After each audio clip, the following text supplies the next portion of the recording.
अक्केरी तहसील के अंतर्गत इंगली गांव में गोरक्षा के लिए खड़े 5 वीर श्रीराम सेना कार्यकर्ताओं को जिहादियों ने नारियल के पेड़ से बांधकर बेरहमी से लाठियों से इस कदर पीटा कि उनके शरीर पर गहरे घाव और खरोंचे आ गई। दरअसल 2 दिन पहले गायों को अवैध तरीके से बूचड़खाने भेजे जाने की सूचना पाते ही ये गोरक्षक तुरंत मौके पर पहुंचे और वाहन को रोककर गायों को बचाया। गायों को सुरक्षित गौशाला तक पहुंचाकर धर्मनिरपेक्ष सेवा का अनूठा उदाहरण पेश करने वालों पर अब वही लोग चढ़ाए हैं जिन्होंने न्याय और कानून का खेल ठीक से समझना भी मुनासिब नहीं समझा है। जब इन्होंने जिहादियों से पूछा कि गायों को कहां ले जा रहे हैं, तो बदमाशों ने अपना असली रंग दिखाना शुरू कर दिया। बिना किसी शर्मो हया के 5 भाइयों को पेड़ से बांधकर लाठी डंडों से रौंद डाला गया। एक बार आप फिर से देखिए, ये वीडियो हम आपके सामने रखेंगे, जरा वीडियो प्ले करिए पैनल।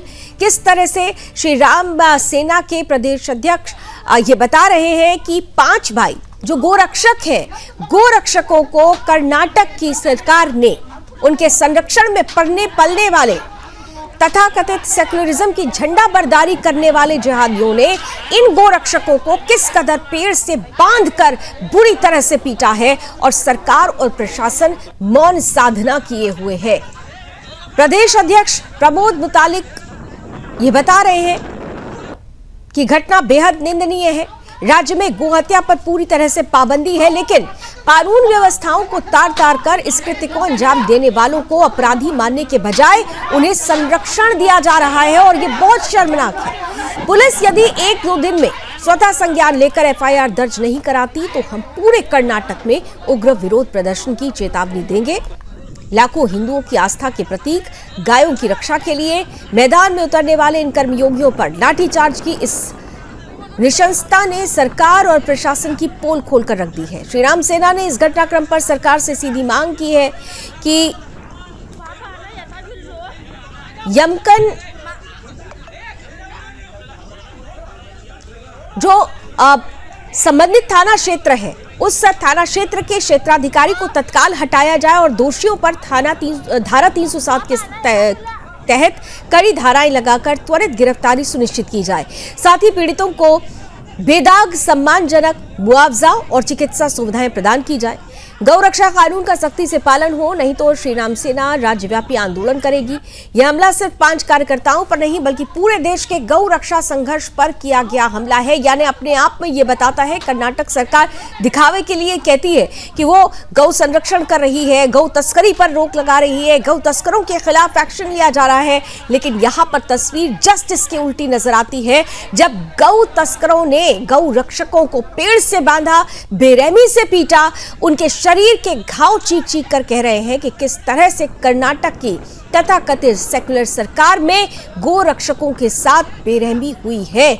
लेकिन अब तक इन अपराधियों पर कोई कार्रवाई नहीं हुई है और ऐसे में ये चेतावनी दी जा रही है गोरक्षकों की तरफ से। साफ तौर पर कहा जा रहा है कि अगर इनके खिलाफ कोई एक्शन नहीं लिया जाता है तो जल्द ही राज्य में आंदोलन किया जाएगा।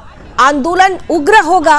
पुलिस पर दोषियों को संरक्षण देने का आरोप लग रहा है। विरोध प्रदर्शन के लिए श्रीराम सेना पूरी तरह से तैयार नजर आ रही है।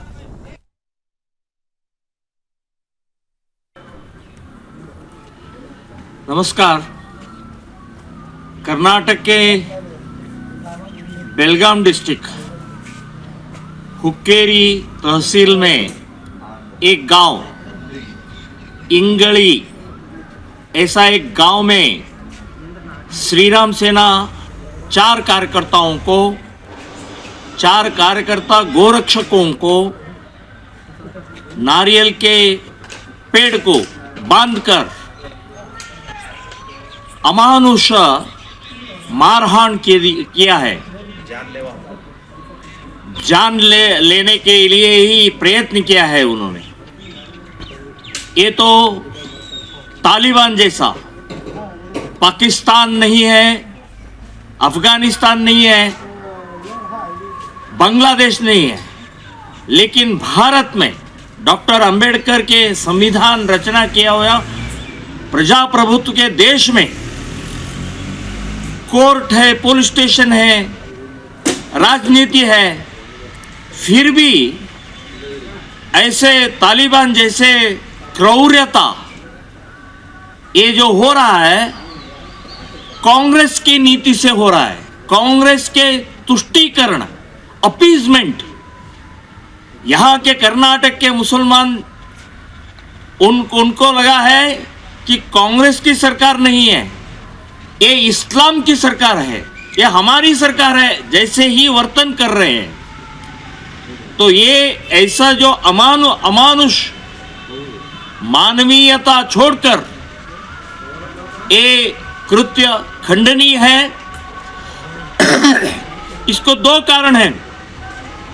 यहां कर्नाटक में गौ हत्या निषेध कायदा है, फिर भी कर्नाटक के पुलिस को ये दिखाई नहीं देती है।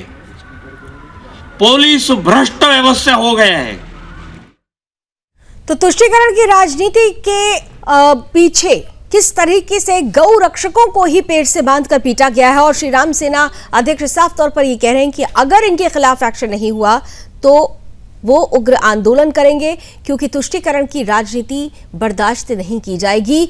गौ सेवा, गौ भक्ति ये हमारी आत्मा में है, और जो लोग भी इस पर प्रहार करेंगे उन्हें बख्शा नहीं जाएगा।